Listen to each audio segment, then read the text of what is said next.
hanya dengan Rp15.000 per bulan, Anda telah turut berpartisipasi dalam menyebarkan dakwah bersama Tarbiyah Sunnah. Barakallahu fikum.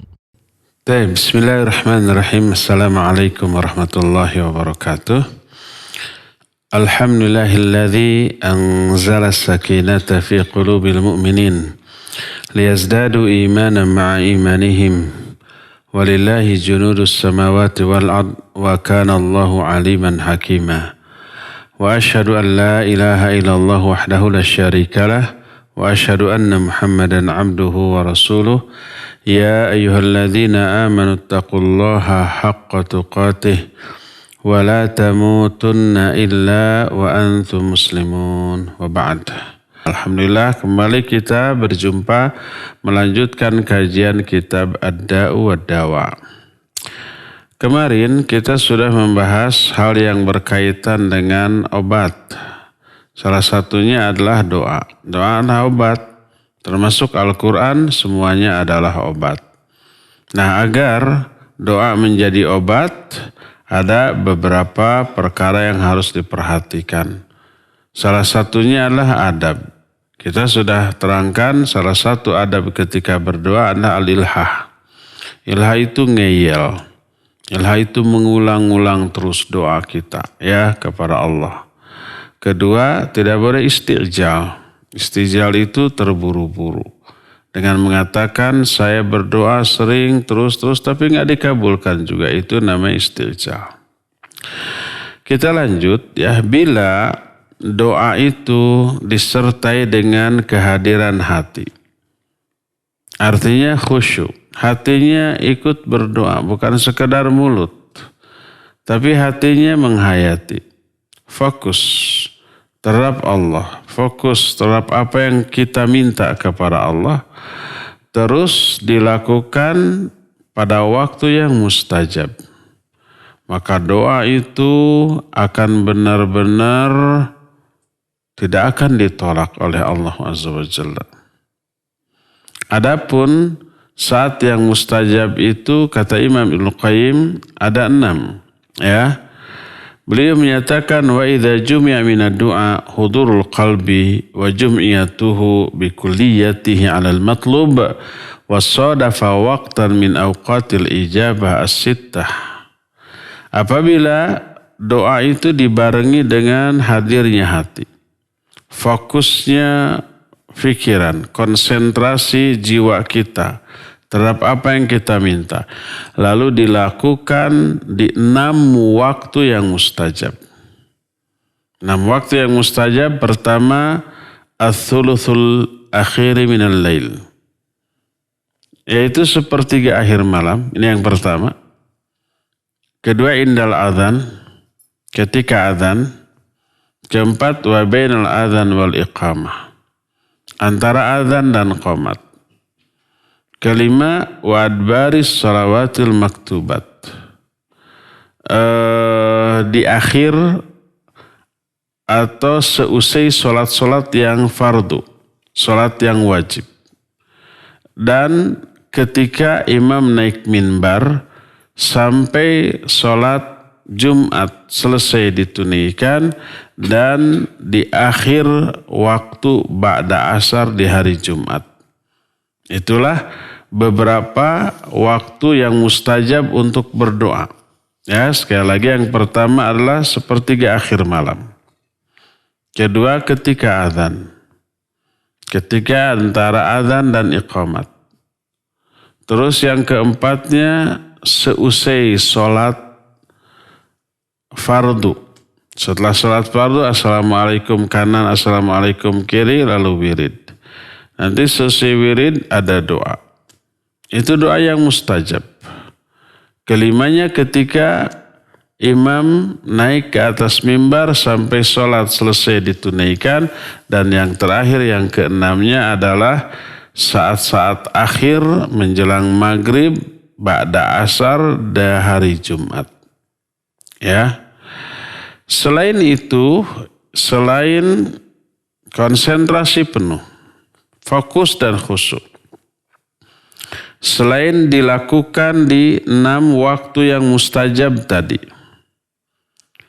Terus wasadafa khusyu'an fil qalb wan kisaran baina yaday rabb wa dhillatan lahu wa tadarruan wa riqqah.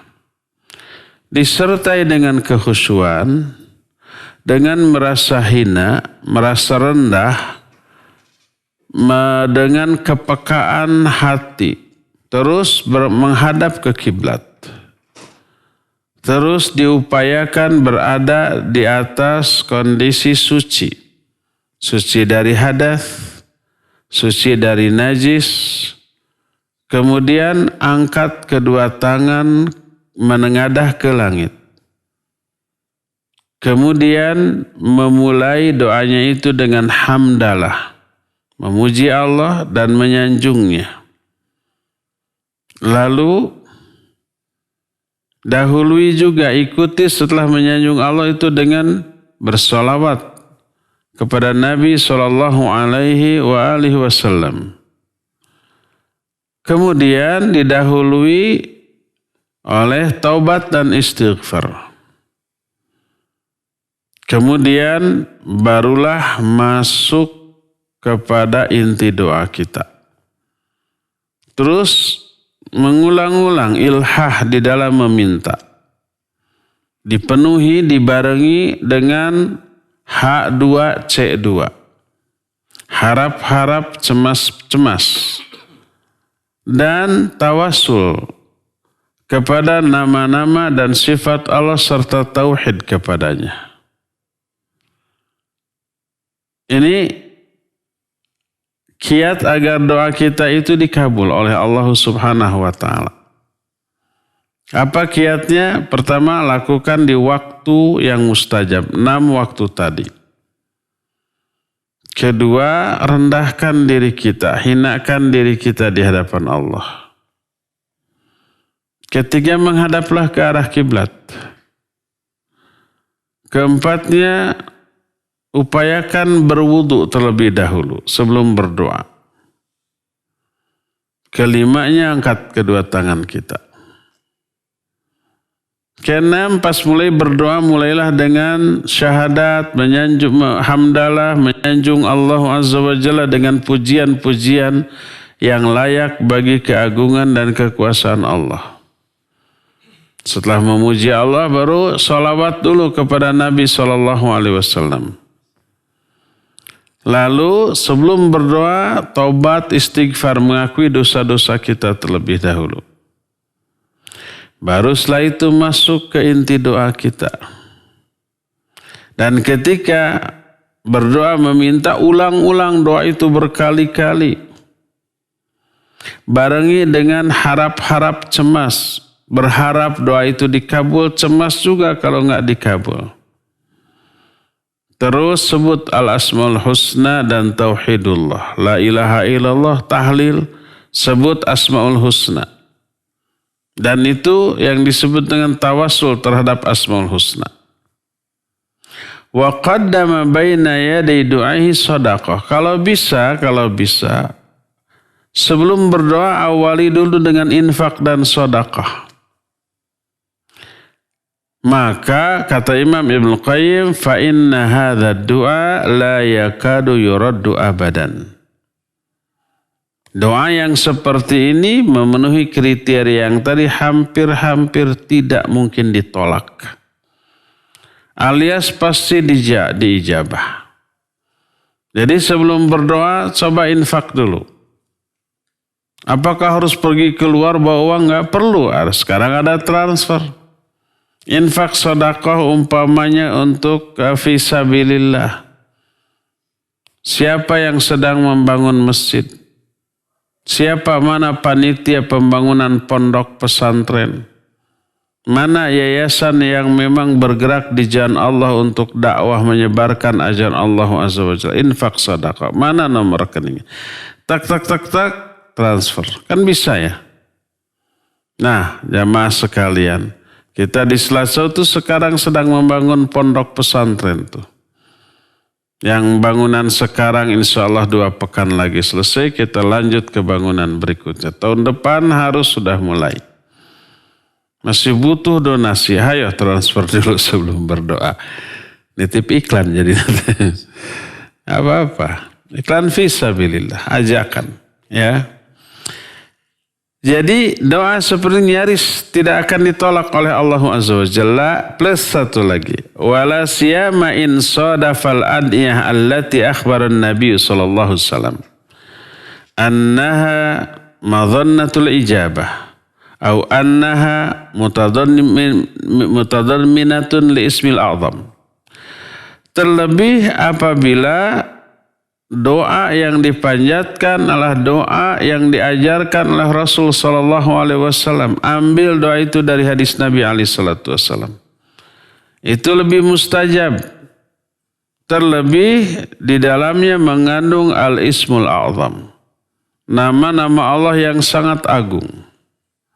Apa saja nama-nama Allah yang agung yang apabila kita sebut dalam doa itu pasti dikabul? Banyak. Di antaranya nih, hafalkan oleh jamaah sekalian.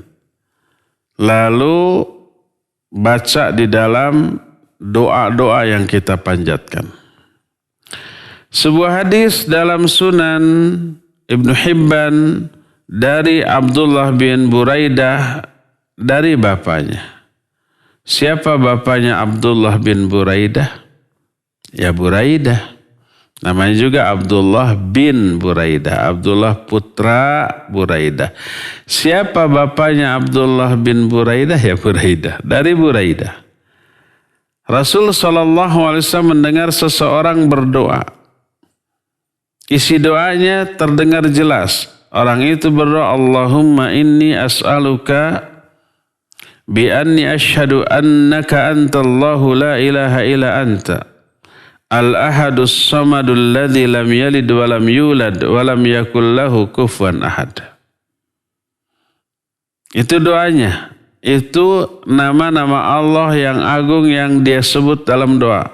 Allahumma ya Allah, inni sesungguhnya aku as'aluka, aku minta kepadamu bi anni asyhadu annaka antallahu la ilaha illa anta. Sesungguhnya aku bersaksi sesungguhnya engkau ini adalah Allah yang tidak ada sesembahan yang hak selain engkau. Al-ahadus samadul ladzi lam yalid wa lam yulad wa lam yakul lahu kufuwan ahad. Yang asa, tempat seluruh makhluk bergantung, yang tidak melahirkan dan tidak dilahirkan dan tidak ada sesuatu pun yang menyerupainya. Nah itu sanjungan pujian kepada Allah. Nama-nama Allah yang agung. Dia sebut sebelum berdoa. Berkatalah Nabi SAW, laqad sa'alallaha bil ismil a'zam alladhi idha su'ila bihi a'ta wa idha du'iya bihi ajab. Kata Nabi SAW, orang ini sungguh telah meminta kepada Allah dengan menyebut nama Allah yang teragung. Yang apabila seorang hamba berdoa dengan menyebut nama ini pasti Allah akan beri. Dan apabila seseorang berdoa dengan menyebut nama ini pasti akan diijabah. Itu tuh yang pertama. Hadis ini juga diriwayatkan Imam Abu Daud, At-Tirmidzi, juga Imam Ibnu Majah dan Imam Ahmad, Imam Ibnu Abi Syaibah dan Al-Hakim. Dan berkata Asy-Syaikh Abul Hasan Al-Maqdisi rahimahullah wa huwa isnadun la mat'ana fihi wa la a'lamu annahu ruwiya bihadzal bab haditsun ajwad isnadan minhu. Sanad hadis ini tidak ada cacat, tidak ada celah. Aku tidak mengetahui ada satu hadis pun dalam bab ini yang lebih baik sanadnya daripada hadis ini. Di dalam lafaz lain Nabi SAW bersabda, laqad sa'altallaha biismihil azam. Engkau telah meminta kepada Allah dengan menyebut nama Allah yang paling agung. Tuh hafalkan. Allahumma Inni as'aluka bi anni asyhadu annaka antallahu la ilaha illa anta al-ahadus samadul ladzi lam yalid wa lam yulad wa lam yakul lahu kufuwan ahad. Itu apa hafalkan? Baca dalam doa sebelum kita berdoa. Ini yang pertama. Kedua, dalam Sunan Ibnu Hibban dari Anas bin Malik, annahu kana ma'a Rasulillah sallallahu alaihi wasallam jalisan. Saat itu Anas bin Malik sedang bersama-sama Nabi sallallahu alaihi wasallam duduk-duduk. Wa rajulun yusalli thumma da'a.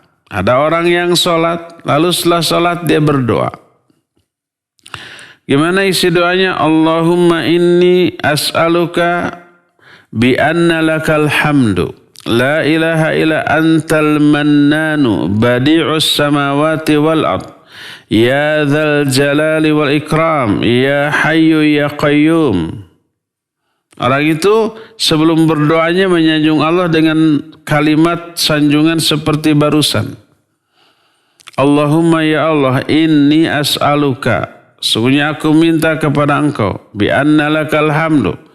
Karena sungguhnya bagimulah segala puji. La ilaha illa anta. Tidak ada sembahan yang hak selain engkau.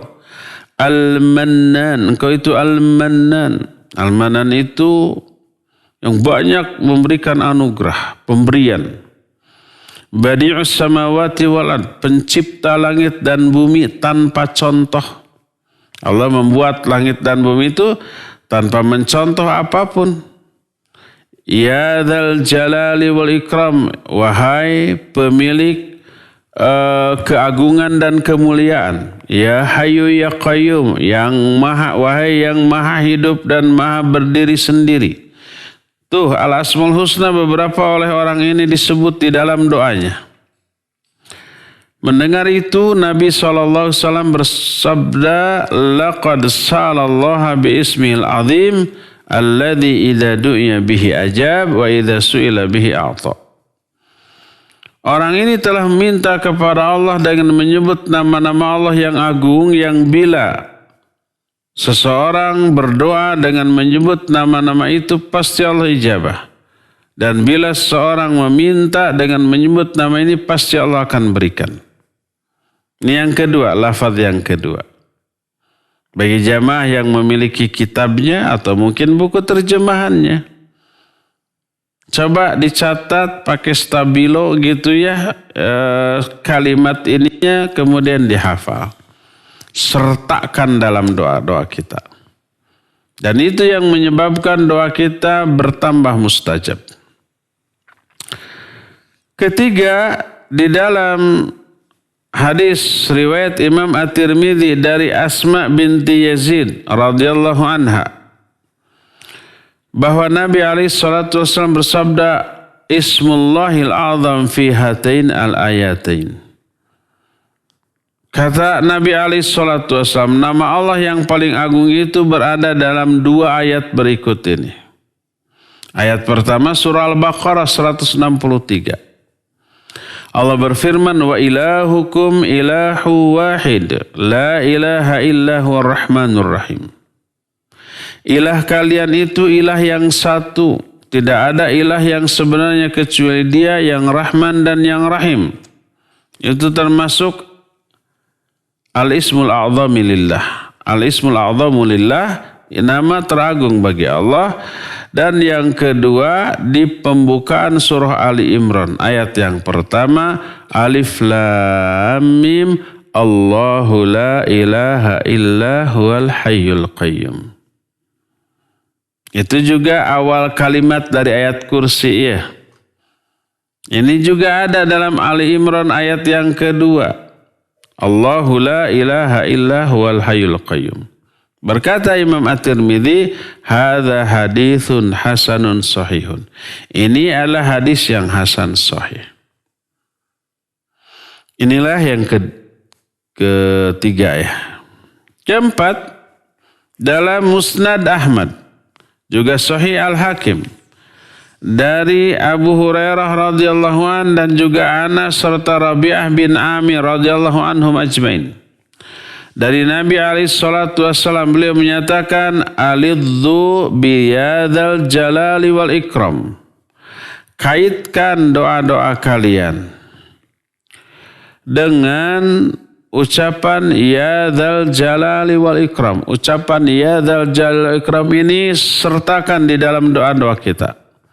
Makna alidzu adalah ta'allaqu biha walzimuha wadawimuha. Kaitkan doamu dengan kalimat ini, lazimkan, dawamkan, kontinyukan, selalulah menyebut ya dzal jalali wal ikram dalam doa-doa kita. Dalam hadis masih riwayat Imam At-Tirmidzi dari Abu Hurairah radhiyallahu an. Berkata Abu Hurairah, anna Nabi alaihi salatu wasallam kana idza ahammahu al-amr rafa'a ra'sahu ila as-sama'. Wa idza ijtahada fi ad-du'a qala ya hayyun ya qayyum. Kata Abu Hurairah, Nabi SAW kalau beliau memiliki satu urusan, beliau suka menengadahkan kepalanya ke langit dan bersungguh-sungguh dalam berdoa. Dan ketika beliau bersungguh-sungguh dalam berdoa, selalu menyertakan ya hayyu ya qayyum. Ya hayyun ya qayyum. Wahai yang maha hidup, wahai yang maha berdiri sendiri. Hayyun, maha hidup dengan kehidupan yang sempurna yang tidak ada kekurangan. Kalau kita sekarang hidup, tapi banyak kekurangannya. Salah satu kekurangannya hidup kita berawal dari tidak ada dan akan berakhir dengan kematian. Semua kita pasti mati, ya sempurna. Kedua, selama hidupnya itu banyak kelemahan. Kita lapar, kita haus, kita lemes, kita sakit, kita tidur. Kita pingsan malah ya. Terus selama hidupnya juga banyak mengalami berbagai macam kekurangan yang merusak hidup. Ada penyakit, ada kejadian-kejadian yang tidak mengenakan kita. Pokoknya mah hidup kita mah banyak kekurangan dan banyak aibnya, banyak rusaknya, banyak cacatnya. Kalau Allah sempurna, hidup Allah tidak diawali dengan ketiadaan, tidak diakhiri dengan kematian. Selama hidupnya Allah Subhanahu wa ta'ala tidak mengalami kekurangan apapun. Tidak pernah bete, bosan, tidak tidur, tidak ngantuk, tidak lelah, tidak pernah dimadaratkan oleh sesuatu pun, dan seterusnya. Kehidupan yang sangat sempurna. Ya Qayyum, yang maha berdiri sendiri. Yang ghaniyun 'anil alamin, tidak membutuhkan apapun dari seluruh makhluknya ini. Ya Hayyun ya Qayyum adalah dua al-asmaul husna bagi Allah yang apabila disebut di dalam doa menyebabkan doa itu dikabul oleh Allah Subhanahu wa taala. Dalam hadis dari Anas bin Malik radhiyallahu an, Nabi alaihi salatu wassalam apabila ada satu urusan yang membuat beliau merasa terganggu dengan urusan itu, musibah atau yang sejenisnya, beliau berdoa ya Hayyun ya Qayyum bi rahmatika astaghits. Wahai yang maha hidup, wahai yang maha berdiri sendiri, dengan rahmatmu aku meminta pertolongan.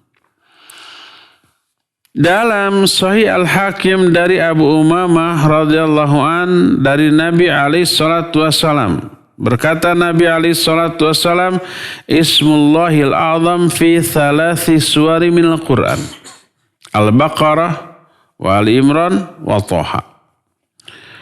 Kata Nabi alaihi salatu wassalam, nama Allah yang paling agung itu berada dalam 3 surat dari Al-Quran, yaitu Al-Baqarah, Ali Imran, dan Thaha. Yaitu apa? Al-Hayyu dan Al-Qayyum. Allahu la ilaha illa huwal hayyul qayyum. Berkata Al-Qasim, faltamastuha aku mencari di 3 surah ini. Surah Al-Baqarah, surah Ali Imran, dan surah Thaha, fa-idza hiya al-hayyu al-qayyum.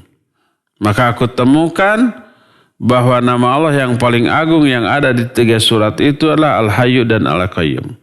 Dalam Al-Baqarah dalam ayat kursi, Allahu la ilaha illa huwal hayyul qayyum. Dalam Ali Imran ayat yang kedua, Allahu la ilaha illa huwal hayyul qayyum. Demikian juga dalam surah Thaha dengan lafaz yang sama. Dalam hadis lain riwayat At-Tirmidzi dan Al-Hakim dari Sa'ad bin Abi Waqqas radhiyallahu an, berkata Nabi alaihi salatu wassalam, da'watu dhinnun idza da'a wa huwa fi batnil hut, la ilaha illa anta subhanaka inni kuntu minadh dhalimin. Innahu lam yad'u biha muslimun fi syai'in qat illa istajaba Allahu lah. Kata Nabi alaihi salatu wassalam, doa Nabi Dhunnun, Nabi Yunus. Nama lain dari Dhunnun adalah Nabi Yunus. Doa Nabi Yunus, Nabi Dhunnun ketika berdoa dalam keadaan beliau berada di perut ikan. Apa doanya? Tauhid dulu, ya, bertasbih dulu, kemudian mengakui kezaliman diri. Beliau berdoa, la ilaha illa anta subhanaka inni kuntu minadh dhalimin. La ilaha illa anta, tidak ada sesembahan yang hak selain engkau ya Allah. Subhanaka, maha suci engkau. Inni kuntu minadh dhalimin, sungguhnya aku termasuk golongan orang-orang yang zalim. Hafalkan ini ada dalam Al-Quran surah Al-Anbiya ayat 87. Doa Nabi Yunus ini, doa Nabi Dhunnun ini, la ilaha illa anta subhanaka inni kuntu minadh dhalimin. Kata Nabi SAW, sesungguhnya tak ada seorang pun muslim yang berdoa dengan doa ini dalam musibah apapun, kecuali pasti Allah subhanahu wa ta'ala akan kabulkan. Berkata Imam At-Tirmidzi, hadithun sahihun. Hadis ini adalah hadis yang sahih. Ini diantara lafaz yang harus kita baca dalam doa. La ilaha illa anta subhanaka inni kuntu minadh dhalimin. Dalam Mustadrak Al-Hakim, sebuah hadis dari Sa'ad radhiyallahu an, Nabi alaihi salatu wasallam bersabda, ala ukhbirukum bisyai'in idza nazala birajulin amrun muhim fada'a bihi yufarrijillahu anhu, yani doa adzinnin. Mau enggak aku kabarkan kepada kalian satu doa yang apabila seseorang mengalami satu musibah penting, satu kejadian penting, satu musibah besar dalam dirinya, kemudian dia berdoa dengan doa ini, maka Allah akan keluarkan dia dari kesulitan tersebut. Doanya adalah doa Nabi Dhunnun tadi. Mengatakan la ilaha illa anta subhanaka inni kuntu minadh dhalimin. Dalam hadis lain yang juga diterima dari Sa'ad, dia mendengar Rasul sallallahu alaihi wasallam bersabda, hal adullukum ala ismillahil azam, doa Yunus. Kata Sa'ad, Rasul sallallahu alaihi wasallam bersabda, mau enggak aku tunjukkan kepada kalian tentang nama Allah yang paling agung, yaitu doa Nabi Yunus. Qala rajulun ya Rasulullah hal kanat li Yunus khasah. Ada seorang yang bertanya, wahai Rasulullah, apakah doa ini khusus mujarab bagi Nabi Yunus saja? Spesial bagi beliau saja? Berkatalah atau menjawablah Nabi sallallahu alaihi wasallam, ala tasma'u qawlahu ta'ala fastajabna lahu wa najjaynahu minal gham wa kadzalika nunjil mu'minin. Apa kamu tidak mendengar firman Allah yang terdapat dalam ayat selanjutnya dari surah Al-Anbiya ini? Itu kan tadi surah Al-Anbiya ayat 87. Di ayat 88-nya Allah menyatakan fastajabna lahu, kami ijabah bagi Nabi Yunus. Wa najjainahu minal gham, dan kami selamatkan dia dari kesulitan.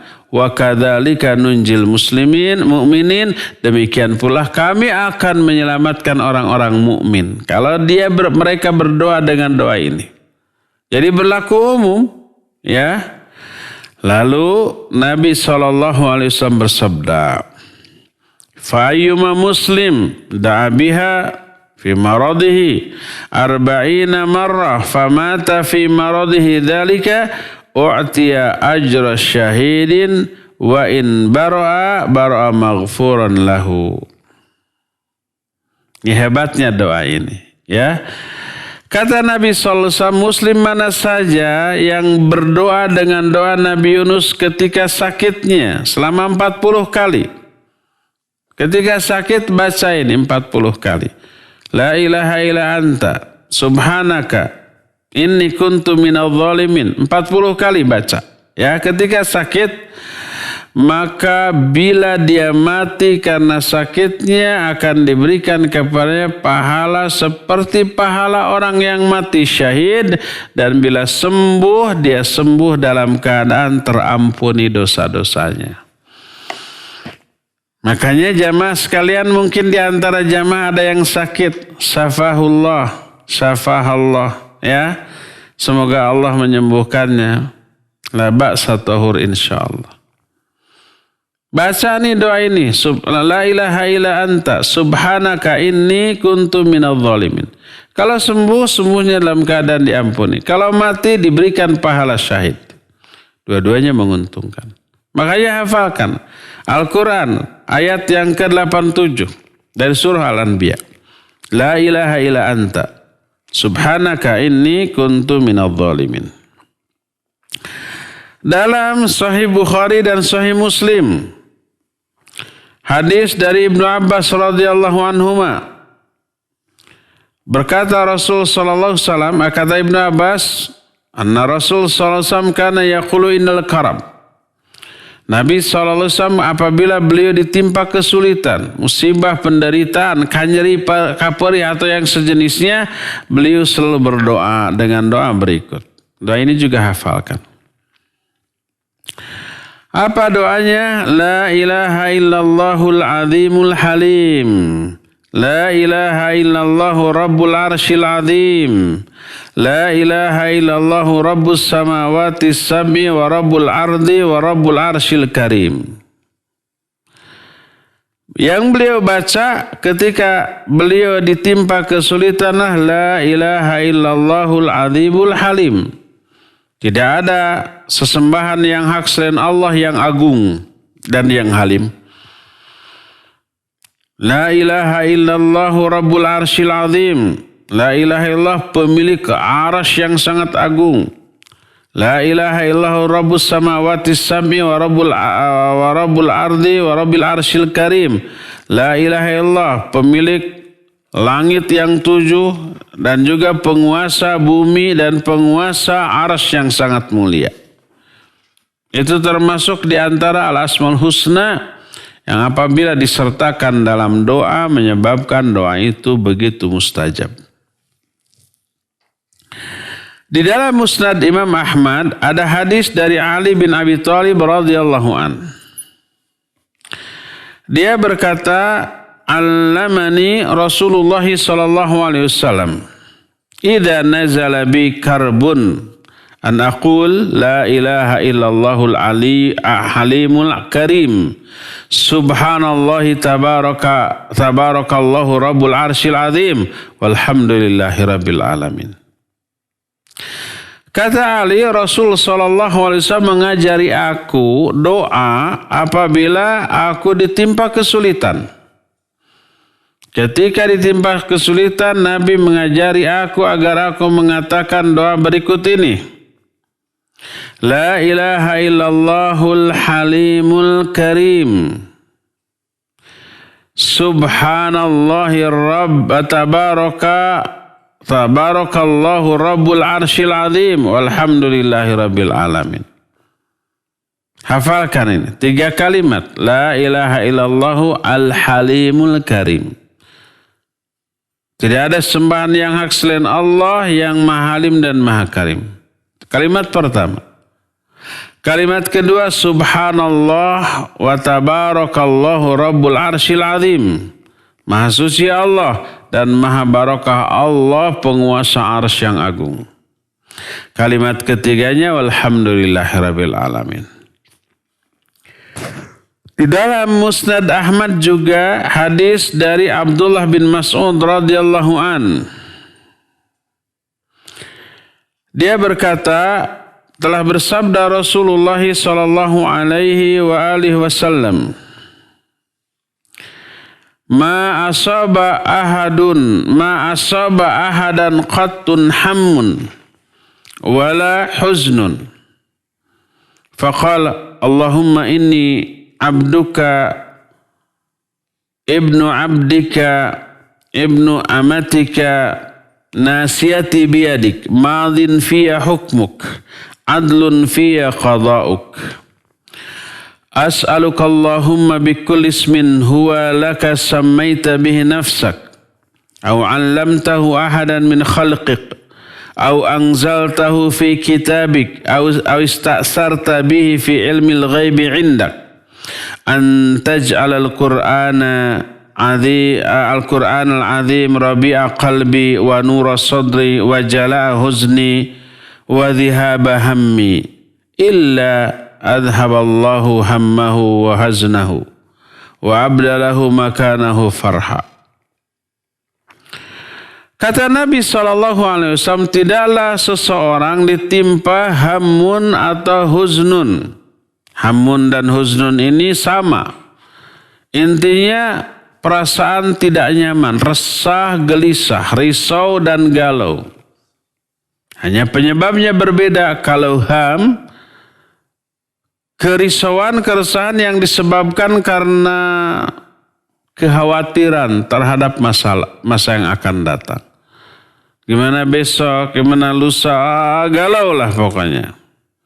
Kalau huznun, bahasa kita sedih. Itu disebabkan karena kejadian masa lalu. Kejadian yang sedang dialami atau yang tadi atau yang kemarin atau yang beberapa hari lalu kita membuat kita tidak nyaman. Risau, galau, resah, gelisah. Itu sedih. Tak ada seorang pun yang ditimpa keresahan atau kegelisahan, kerisauan atau kegalauan. Lalu dia berdoa dengan doa, Allahumma inni abduk, ya Allah sungguhnya aku adalah hambamu. Ibnu abdik, anak dari hamba laki-lakimu. Ibnu ammatik, anak dari hamba wanitamu. Jadi kalau laki-laki Abdullah, hamba Allah, kalau wanita amatullah. Ibu kita amatullah. Ayah kita Abdullah. Aku kata Nabi SAW, siapa yang berdoa dengan doa, ya Allah sungguhnya aku hambamu, anak dari hamba laki-lakimu, anak dari hamba perempuanmu, nasiyati biyadik, ubun-ubunku berada dalam genggaman tanganmu, madin fiya hukmuk, berlaku kepada diriku seluruh hukummu, adlun fiya qadauk, adil terhadapku semua ketetapanmu. As'aluka Allahumma bikulli ismin huwa laka sammaita bihi nafsak. Aku meminta kepada engkau dengan semua nama yang engkau telah namakan dirimu dengan nama itu. Au 'allamtahu ahadan min khalqik, atau dengan nama yang kau ajarkan kepada salah seorang di antara makhlukmu. Au anzaltahu fi kitabik, atau dengan nama yang telah engkau turunkan dalam kitabmu. Au ista'sarta bihi fi ilmil ghaibi 'indak, atau dengan nama yang hanya engkau saja yang tahu nama itu dalam ilmu ghaib yang ada di sisimu. Antaj alal Qur'an al-azim rabi'a qalbi. Ya Allah, semoga engkau menjadikan Al-Quran yang agung ini sebagai penenang hatiku. wa nura sadri, sebagai penerang dadaku, wa jalaa huzni, sebagai penghilang kesedihku, wa dhihaba hammi, dan sebagai pelipur laraku. Sampai di sana.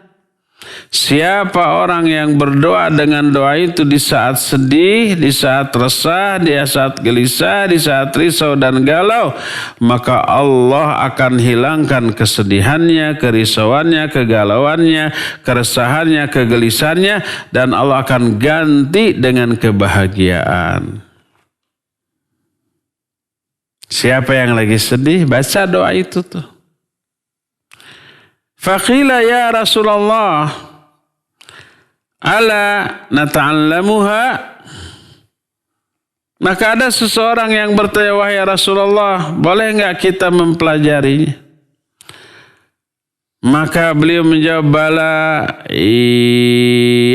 bagi liman sami'aha yata'allamaha.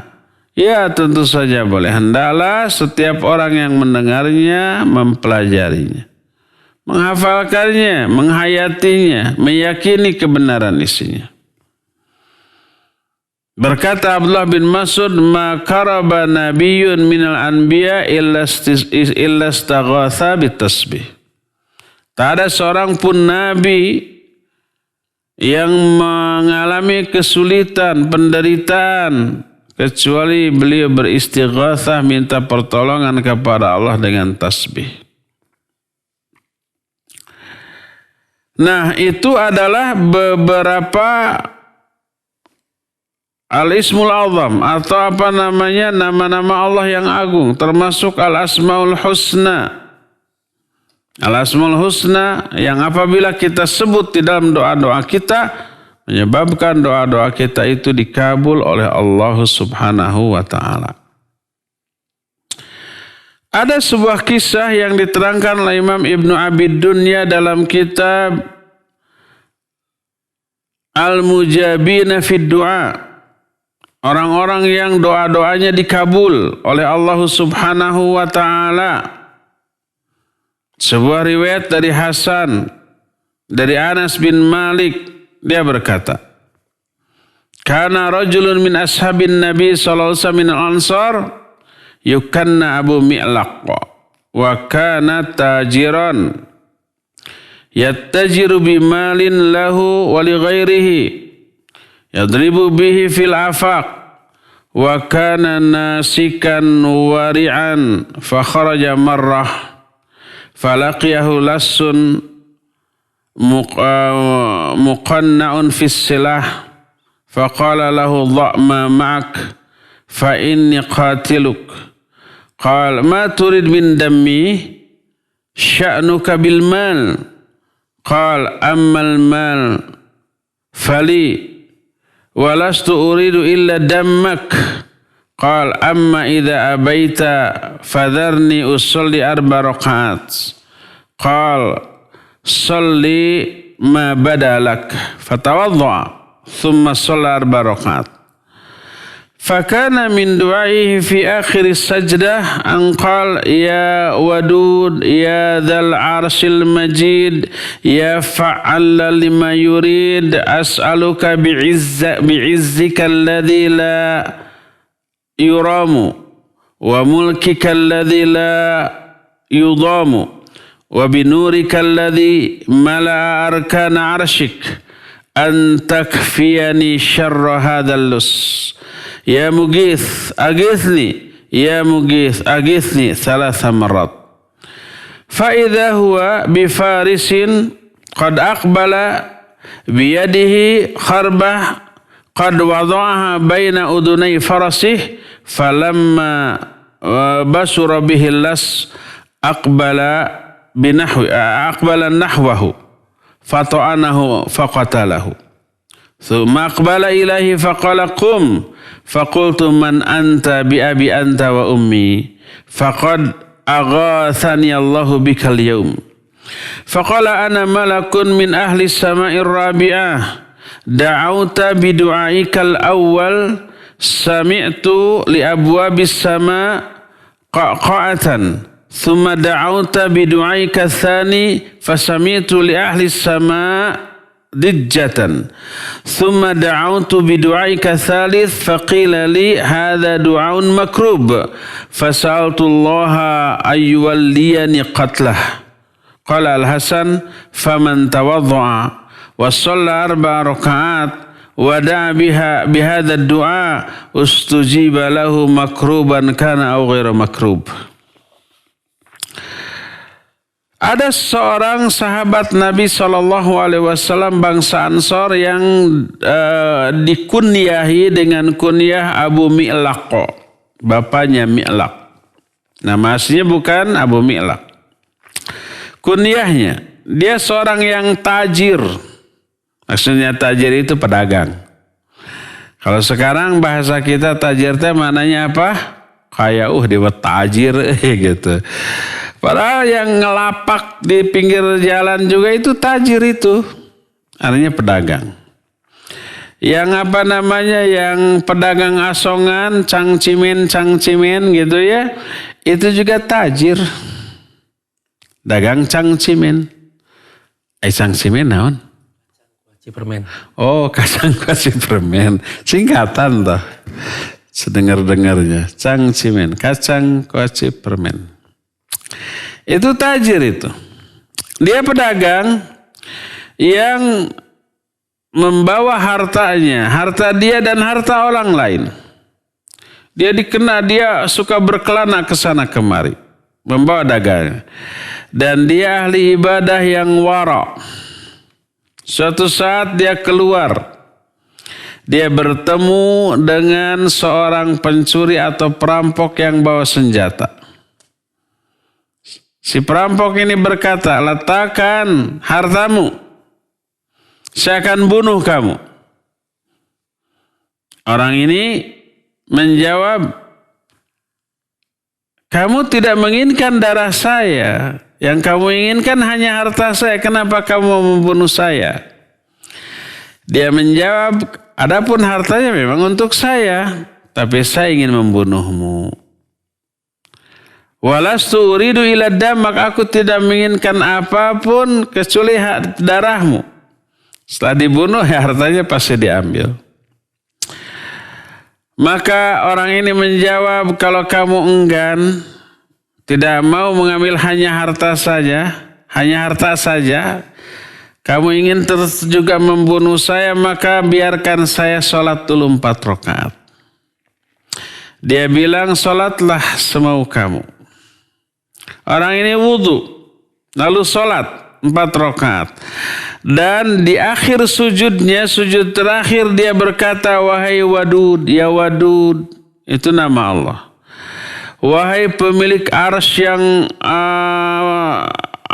arsy yang sangat terpuji, wahai zat yang maha melaksanakan apapun yang diinginkannya, aku meminta kepadamu dengan keagunganmu yang tidak ada tandingnya, yang tidak pernah berkurang, dengan kerajaanmu yang tidak pernah runtuh, tidak pernah berkurang, juga dengan cahayamu yang memenuhi seluruh tiang-tiang arsy-Mu. Selamatkan aku dari kejahatan perampok ini. Wahai Mughits, Mughits itu yang memberikan pertolongan. Aghithni, ya Mughits, aghithni, ya Mughits, aghithni. 3 kali. Tiba-tiba ada penunggang kuda datang, di tangannya itu ada tombak. Tombaknya itu disimpan di antara kedua telinga dari kuda yang ditungganginya. Ketika orang ini, penunggang kuda ini melihat perampok tersebut, dia pun berlari ke arah perampok itu, kemudian menusuknya dan membunuh perampok ini. Kemudian dia menghadap atau datang kepada orang ini. Lalu dia berkata, bangun kamu. Aku bertanya, man anta bi abi anta wa ummi, siapa engkau? Bi abi anta wa ummi. Makna bi abi anta wa ummi bukan demi engkau, demi ayahku, demi ibuku, bukan. Bi abi anta wa ummi artinya ayah dan ibuku menjadi tebusan bagimu. Ini bukan sumpah kepada selain Allah.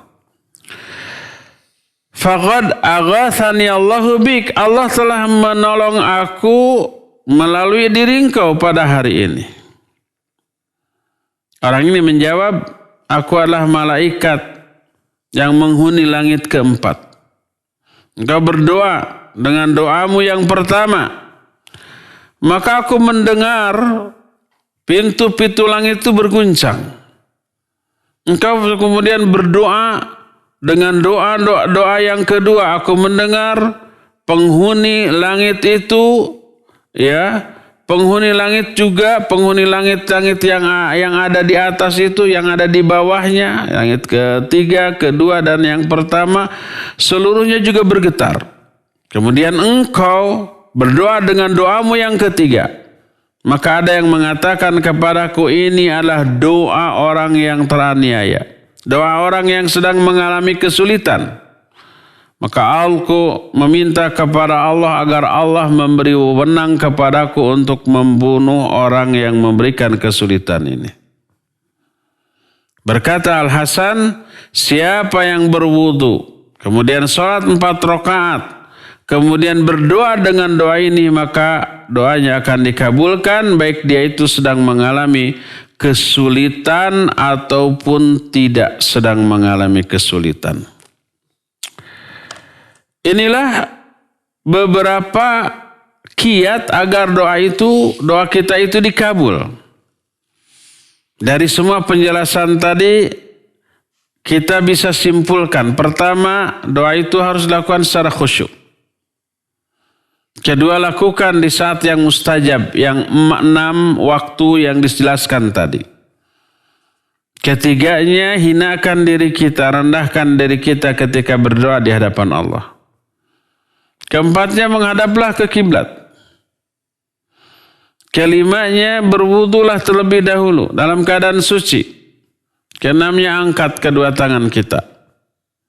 Menengadahkan kedua tangan kita ke arah langit. Kelimanya, awali dengan memuji Allah dan menyanjungnya. Keenamnya, lanjutkan dengan bersolawat kepada Nabi SAW. Ketujuhnya, tobat dulu dan istighfar, mengakui dosa dan kesalahan kita, lalu minta ampunan kepada Allah. Kedelapan, baru kita berdoa dengan doa yang kita kehendaki dan ilhah dalam berdoa, mengulang-ulang doa itu. Kesembilan, upayakan lakukan dulu amal soleh apapun, infak, sedekah, baca Quran, atau amal lainnya yang Allah Subhanahu wa Ta'ala syariatkan. Kesepuluhnya, sebutlah al-asmaul husna di dalam doa-doa kita dengan berbagai macam lafaz yang diajarkan oleh Nabi SAW. Seperti yang dijelaskan tadi. Dan yang ke-11-nya, upayakan doa yang kita panjatkanlah doa yang diambil dari contoh doa Nabi SAW. Siapa yang berdoa dengan doa demikian, nyaris ini doa tidak akan ditolak oleh Allah Subhanahu wa Ta'ala, alias akan dikabul, ya. Inilah kiat-kiat agar doa itu dikabul oleh Allah Subhanahu wa Ta'ala. Ya, kita cukupkan sampai di sini saja.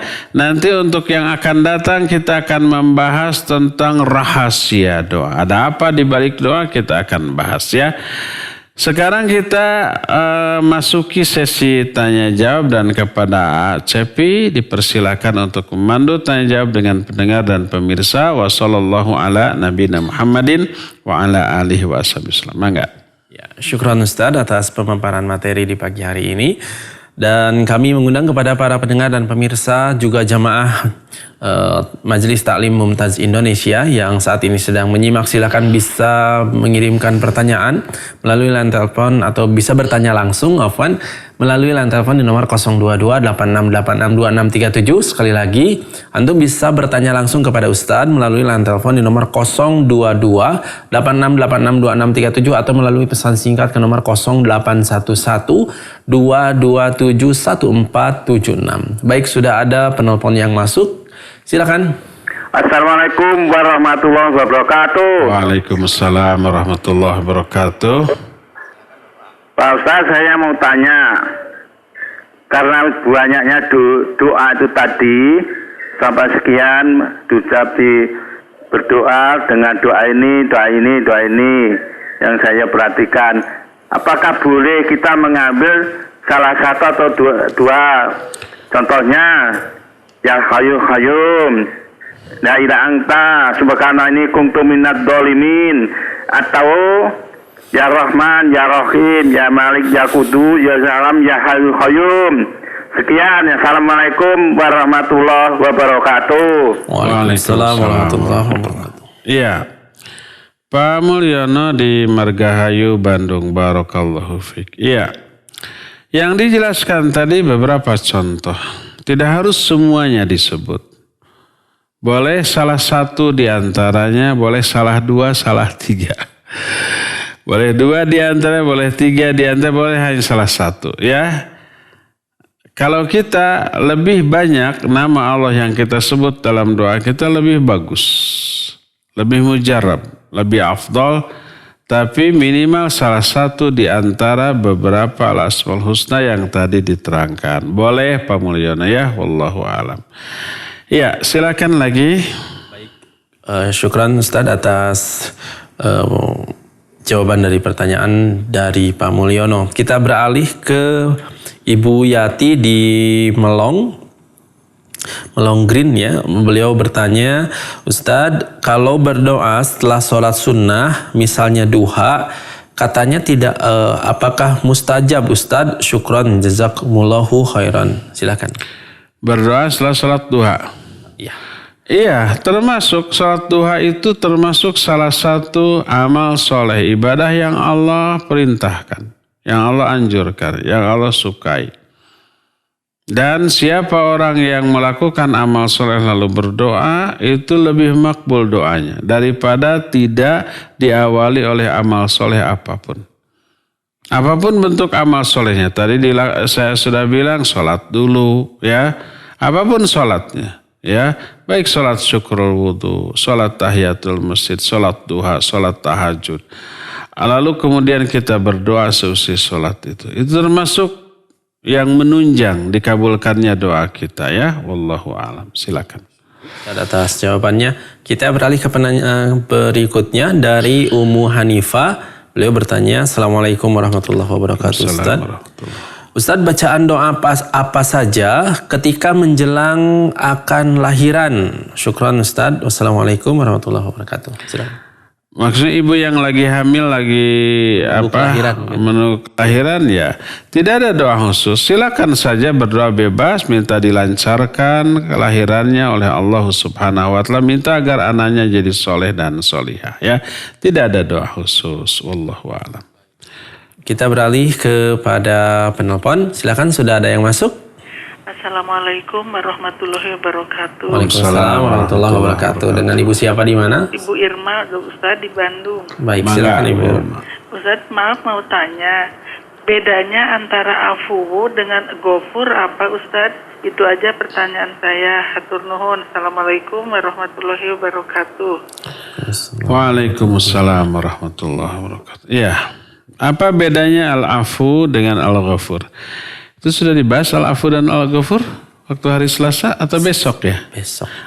Besok Bu. Besok hari Selasa membahas al-afu, al-ghafur, atau wab. Atau sudah gitu? Belum ya? Iya. Besok dibahas ya. Jadi kita besok membahas salah satu al-asmaul husna, al-afu, al-ghafur, al-ghaffar, dan at-tawwab. 4 langsung ya. Nah, apa perbedaannya al-afu sama al-ghafur? Iya, Kalau al-afu sama al-ghafur dipisah maknanya sama, ya, maknanya sama. Apabila disatukan al-afu dan al-ghafur, maka maknanya berbeda. Idza ijtama iftaraqa wa idza iftaraqa ijtama.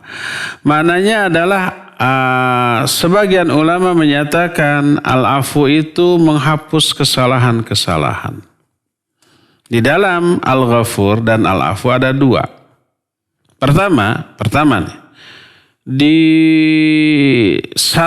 dirahasiakannya kesalahan kita, dosa kita, aib kita di hadapan sama makhluk. Baik dunia ataupun akhirat. Ya. Sehingga orang nggak tahu bahwa kita berbuat salah. Itu yang pertama. Kedua, dibebaskannya dia dari azab di akhirat. Dunia ataupun akhirat. Kadang-kadang dosa itu diazab di dunia berupa musibah, berupa penderitaan. Kadang-kadang di akhirat. Kadang-kadang dua-duanya, dua dunia dan akhirat. Nah, kalau seseorang berdosa lalu taubat, maka oleh Allah dosanya akan ditutup, dirahasiakan dunia ataupun akhirat. Yang keduanya diampuni, tidak akan diazab oleh Allah Subhanahu wa taala. Jadi kalau dua-duanya disebut al-afu, artinya dirahasiakannya dosa-dosa itu oleh Allah Azza wa Jalla, dan al-ghafur maknanya Allah tidak akan mengadab orang itu karena dosa-dosa tadi di akhirat. Penyebab dirahasiakan dan diampuninya dosa orang itu karena mungkin tobat, mungkin melakukan kebaikan-kebaikan yang bisa menghapus dosa itu atau mengundang turunnya maghfirah dari Allah Subhanahu wa taala, ya. Lebih rincinya lagi insyaallah besok. Wallahu a'lam. Silakan. Syukran Ustaz atas jawabannya. Kita kembali kepada penelpon. Ya, silakan, sudah ada yang masuk. Silakan. Pak Dudung nih. Halo. Assalamualaikum warahmatullahi wabarakatuh. Ustaz. Ya, siapa Pak? Di mana? Anda dengan Rizky, Ustaz, di jalan ini teh. Ya, silakan Kang Rizky. Waalaikumsalam. Ustaz, Anda mau bertanya, nama anak saya kebetulan Muhammad Albar, Ustaz. Muhammad Albar, lahirnya 5 tahun yang lalu sebelum Anda sama istri kenal dakwah sunnah gitu. Apa ini penamaan Muhammad Albarnya ini apa perlu diganti, Ustadz? Soalnya Anda beberapa kali tanya ke beberapa sumber, nggak ada yang gamblang menjelaskan apa perlu diganti, wajib diganti, haram penggunaan Albar itu sendiri gitu, Ustadz. Apakah termasuk salah satu dari nama Allah si Albarnya ini, Ustadz? Iya. Begitu, Ustadz. Terima kasih banyak. Syukran. Jazakallah khairan. Wa jazakallahu khairan. Iya. Siapa Rizky di jalan? Lagi nyetir ya. Hati-hati ya, Titi DJ, Dedi Dores. Jangan sampai lalai kemudian nyenggol.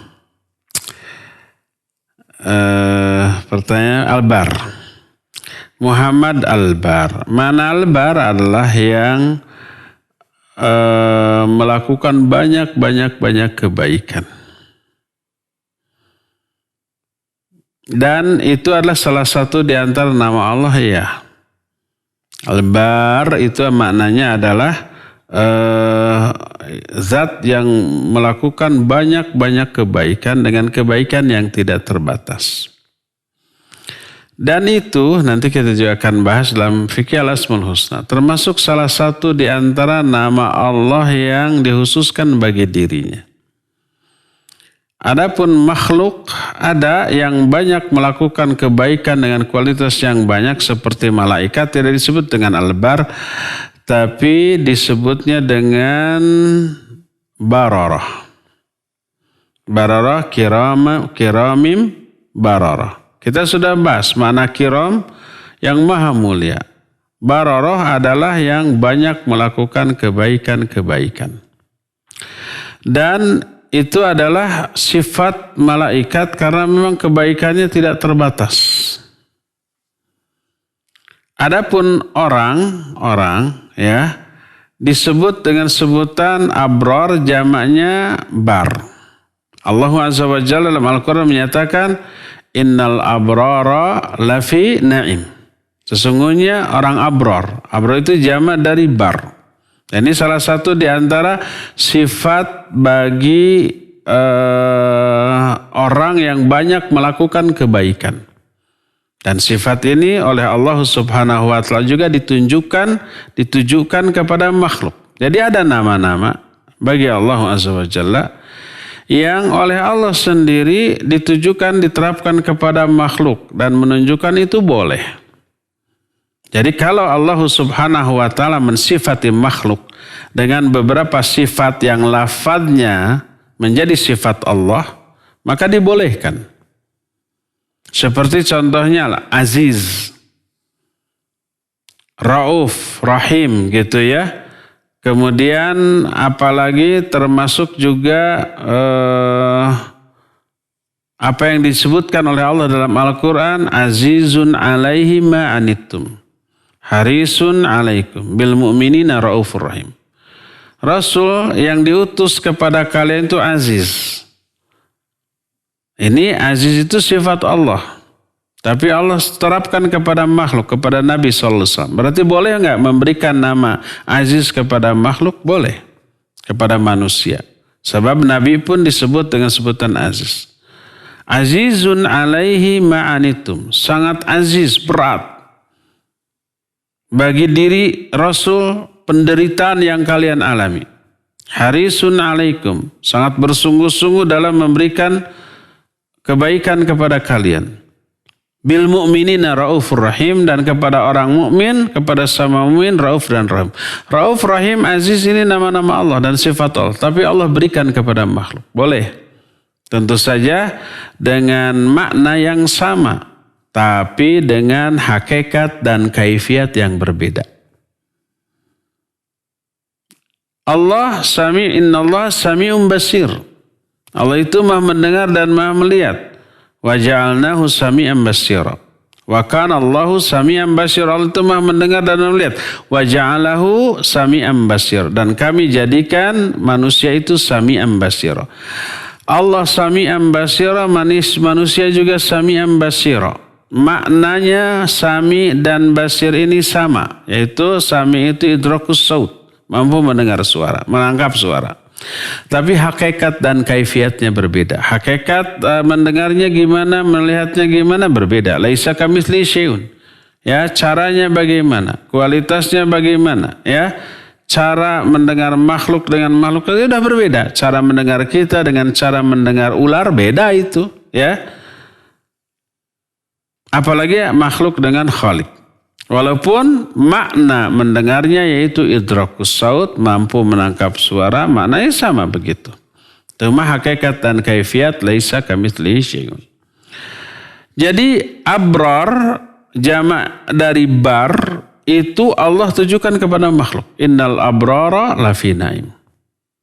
Dan itu menunjukkan dibolehkannya. Seorang makhluk disifati, dinamai dengan nama itu tidak apa-apa, ya. Muhammad Albar. Wallahu a'lam bishawab. Silakan. Ya, baik, syukran Ustadz atas jawabannya. Kita kembali ke penanya melalui line telepon. Ya, silakan. Assalamualaikum Ustaz. Waalaikumsalam. Waalaikumsalam warahmatullahi wabarakatuh. Dengan Ibu siapa di mana? Dengan Ibu Ina di Cimahi Ustaz. Ya, Bu Ina, silakan. Begini Ustaz, yang tadi Ustaz bilang kan dikala kita mengalami kesulitan atau kesedihan yang teramat sangat gitu Ustaz, kita berwudu dan sholat 4 rakaat. Terus itu misalkan kita lakukan di waktu setelah kita sholat wajib zuhur gitu, itu kita niatkannya sholat apa ya Ustaz? Terima kasih Ustaz. Assalamualaikum. Waalaikumsalam warahmatullahi wabarakatuh. Iya. Barakallahu fiik. Riwayat yang tadi dikemukakan Imam Ibnu Abi Dunya dalam kitab Al-Mujabina fid Du'a sebenarnya riwayatnya dhaif. Tapi kenapa Al-Imam Ibnu Qayyim mencantumkan di dalam kitabnya ini? Apa beliau tahu enggak ya? Pasti lebih tahu daripada kita. Kenapa? karena ini tidak dijadikan sebagai dalil pokok untuk melahirkan sebuah amalan. Tapi untuk menjelaskan tentang betapa makbulnya doa karena berdoa dengan menyebut nama-nama Allah yang indah, Al-Asmaul Husna tadi. Ya. Adapun kita lakukan saja sholat yang disyariatkan. Baik umpamanya sholat fardu, setelah sholat fardu berdoa. Atau sholat sunnah, termasuk sholat rawatib. Termasuk kalau ini saat ini jam segini tidak ada sholat apapun. Silakan sholat syukrul wudu. Berwudu lalu sholat syukrul wudu 2 rakaat. Setelah itu barulah berdoa kepada Allah dengan mengangkat kedua tangan. Ya. Adapun di sini dikatakan 4 rakaat. Ini sholat apa? Sebab sholat sunat 4 rakaat di sini samar, sholat apa tidak diketahui, apakah sholat zuhur kah, sholat asar kah. Jadi ada kemungkinan dia sholat 4 rakaat itu mungkin sholat fardu, sholat zuhur atau sholat asar, karena saat itu berbetulan dengan datangnya waktu sholat zuhur atau mungkin sholat asar. Adapun kalau umpamanya tidak di waktu-waktu sholat fardu, boleh melakukan sholat sunat yang jumlah rakaatnya sesuai dengan jenis sholat sunat yang kita akan lakukan. Kalau umpamanya tidak ada, silakan sholat syukrul wudu atau sholat mutlak ya, 2 rakaat. Kemudian setelah itu berdoa kepada Allah Subhanahu wa Ta'ala ya. Lebih utama kalau sholat sunnah itu yang muayyanah, seperti sholat duha kemudian kita berdoa, atau sholat tahajud malam-malam setelah itu kita berdoa, atau bahkan yang terutama sholat fardu, seusai sholat fardu kita berdoa, itu lebih makbul ya, insyaallah. Wallahu a'lam. Baik. Terakhir ya. Baik Ustadz, kita ke pertanyaan terakhir yang dari Abu Ukasyah di Pacet.